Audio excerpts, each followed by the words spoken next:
Hey guys, welcome to the second installment of Can't Make It Small Group.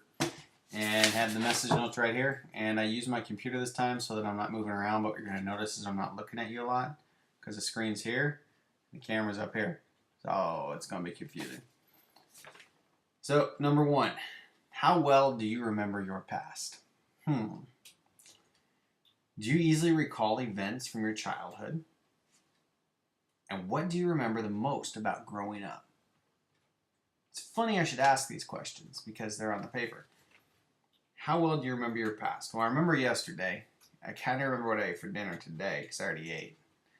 And that's about it because I don't really think about it too much. Do you easily recall events from your childhood? Just the bad ones are the ones that my mom claims didn't happen. And what do you remember the most about growing up? That's tough.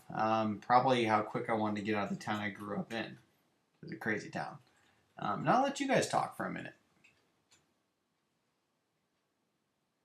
Okay, now you probably paused me, so that's good.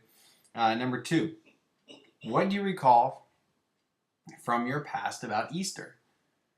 That's a good question because my dad was a preacher, as most of you know. So we always went up to and we'd get ready and we'd go out to the park afterwards, usually grab some dinner.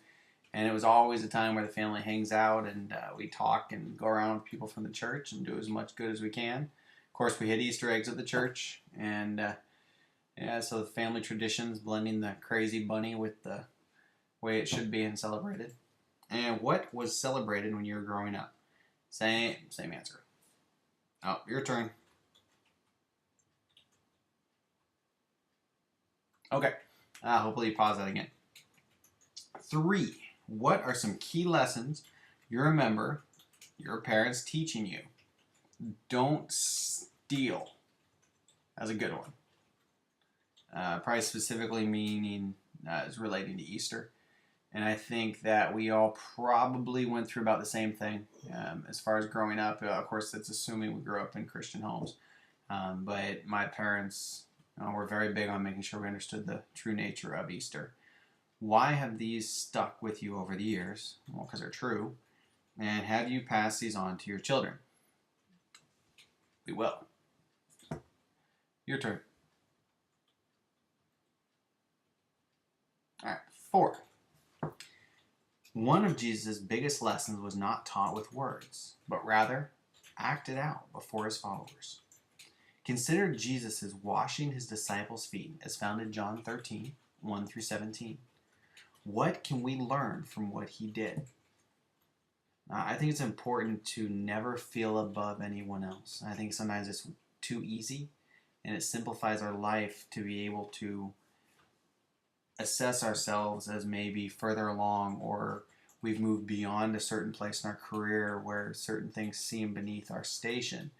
But I think it's always important to remind ourselves that serving others is going to be the key to them seeing that we are open to being their friend and we can be trusted and we're going to be there for them even when times are tough, and when they truly need help they're going to turn to us to help them, and through that continually turning towards Christ and towards Christianity because that's what we embody and that's what we represent.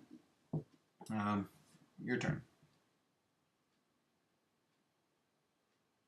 All right, 5. Final moments are significant moments. Have you ever been with someone during their final moments on earth? What did they say? What would you say? I have never had that honor. I've been to hospitals before. My grandpa died, and that's really as far as that's gone. But I always think back to it was this movie. I can't remember the name of it offhand, but it was about the preacher. You'll probably know what I'm talking about. They're yelling it out like it's a Pictionary or something.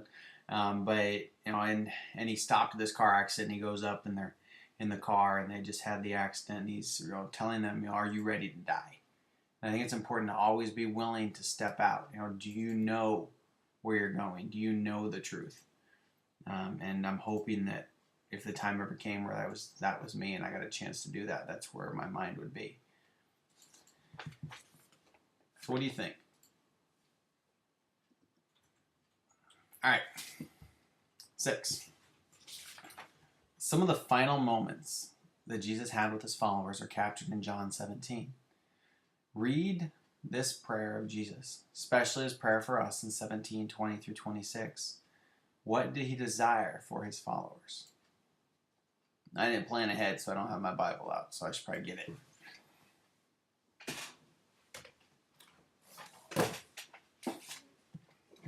It's actually my dad's. I know you guys like King James.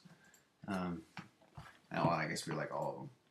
Well, apparently, last time I really used this Bible, I went to the Rock. So we have John 17.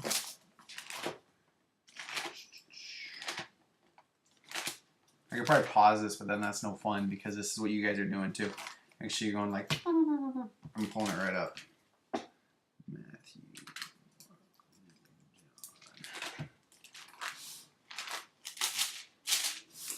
Of course, in here it's the Gospel according to St. John. So we have John 17:20 through 26.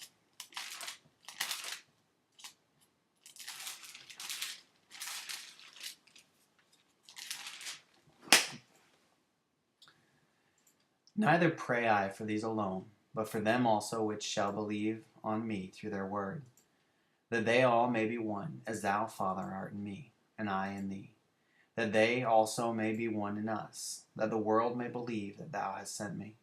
And the glory which thou gavest me, I have given them, that may be one, even as we are. I in them, and thou in me, that they may be made perfect in one, and that the world may know that thou hast sent me, and hast loved them, as thou hast loved me. Father, I will that they also, whom thou hast given me, be with me where I am, that they may behold my glory, which thou hast given me. For thou lovest me before the foundation of the world. O righteous Father, the world hath not known thee, but I have known thee, and these have sent that thou hast sent me. And I have declared unto them thy name, and will declare it, that the love wherewith thou hast loved me may be in them, and I in them.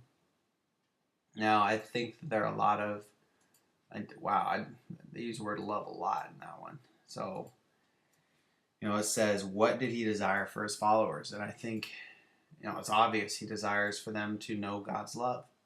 And he's saying through his sacrifice, he wants them to see, him who is loved before the world was the world.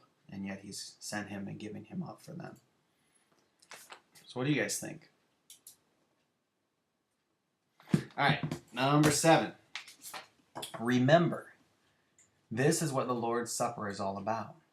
Read 1 Corinthians 11:23-26 to see the simplicity of Jesus' request. How can you be sure to always remember? Now let someone else take this one.